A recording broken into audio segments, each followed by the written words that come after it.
পরিবর্তন হবে ইনশাআল্লাহ। হ্যাবুটের পক্ষে এবারের সবাই হ্যাবুটের পক্ষে আপনারা অবস্থান নেবেন। আমরা বাংলাদেশের পরিবর্তন চাই না? চাই তো? দুর্নীতি মুক্ত বাংলাদেশ চাই তো? চাঁদাবাজ মুক্ত বাংলাদেশ চাই? আমরা চাই কিনা যে আমাদের সন্তানরা পাশ করে একটা স্বাধীন কর্ম কমিশনের মাধ্যমে চাকরি পায়, সেটা চাই কিনা? আমরা কি এমন বাংলাদেশ চাই যে বাংলাদেশের রাষ্ট্রপতি প্রধানমন্ত্রীর পায়ে ধরে সালাম করে অনুমতি নিয়ে রাষ্ট্রপতি হবে এমন বাংলাদেশ? তাহলে এবারের ভোট হবে কোনটা, হ্যাঁ না না? এবার আমাদের প্রথম ভোট হোক হ্যাঁ ভোটের পক্ষে। ভালো থাকবে, আপনারা ভালো থাকবেন, সুস্থ থাকবেন।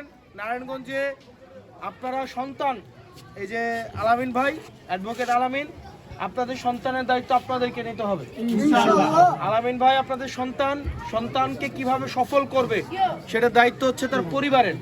এটা নিয়ে চিন্তা করবে তার পরিবার না? এটা কি সন্তান কি এটা নিয়ে দায়িত্ব? সন্তান বাবা মার মুখ কিভাবে উজ্জ্বল করবে সেটার দায়িত্ব হচ্ছে সন্তানের। তাহলে আপনাদের সন্তান আপনাদের কাছে আছে, আপনার সন্তানকে কিভাবে সফল করবেন এটা নিয়ে আপনারা কাজ করবেন, ঠিক আছে? পারবেন তো? ভাই আমাকে রিকোয়েস্ট, ভাই বেলপাড়া মাটিতে দিলে একটু 5 মিনিট